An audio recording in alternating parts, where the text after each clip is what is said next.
আসসালামু আলাইকুম রহমতুল্লাহ। স্বৈরাচার শেখ হাসিনার মৃত্যুর দণ্ড নিয়ে কি বললেন আমাদের কওমের উজ্জ্বল নক্ষত্র আল্লামা মামুনুল হক। সবাই শুনে যাবেন এবং আমি পরে কিছু কথা বলবো, অবশ্যই শুনবেন। স্বৈরাচারী শেখ হাসিনাকে মৃত্যুদণ্ডের ঐতিহাসিক রায় প্রদান করেছে আন্তর্জাতিক অপরাধ ট্রাইব্যুনাল। আমরা মনে করি এই বিচারের মধ্য দিয়ে প্রমাণ হলো জুলুম, অত্যাচার এবং মানুষের অধিকার হরণ করে নিস্তার পাওয়া যায় না। দাম্ভিক স্বৈরাচারী শেখ হাসিনার এই পরিণাম বাংলাদেশের আগামী সকল শাসকদের জন্য একটি দৃষ্টান্ত হয়ে থাকবে।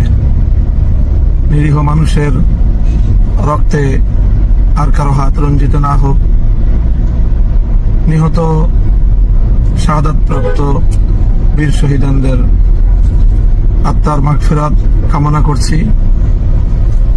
সেই সাথে যারা আপনজন হারিয়েছেন, আজকের ঐতিহাসিক রায়ের মধ্য দিয়ে তাদের অন্তর কিছুটা প্রশান্তি লাভ করবে, সান্ত্বনা পাবে।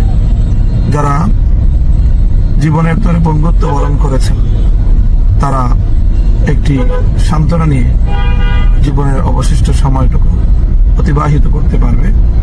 বাংলাদেশ ফ্যাসিবাদ মুক্ত, স্বৈরতন্ত্র মুক্ত একটি সুন্দর বাংলাদেশের দিকে এগিয়ে যাবে প্রত্যয়দীপ্ত কদমে, সেই প্রত্যাশা ব্যক্ত করছি। তো আমার কথা হচ্ছে যে এই ক্ষমতা কি লাভ, যে 5 বছর 10 বছর ক্ষমতায় থাকবেন, 5 বছর পরে আবার ফাঁসির রায় হবে, এই ক্ষমতা কি দরকার?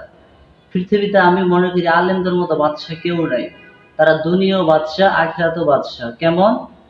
যে চেয়ারম্যানগিরির চেয়ারম্যান শেষ, চেয়ারম্যানের চেয়ারম্যানগিরি শেষ, এমপি সাহেবের এমপিগিরি শেষ, কিন্তু আলেমদের তো চেয়ারের মেয়াদই নেই, আবার শেষ হবে কিসের?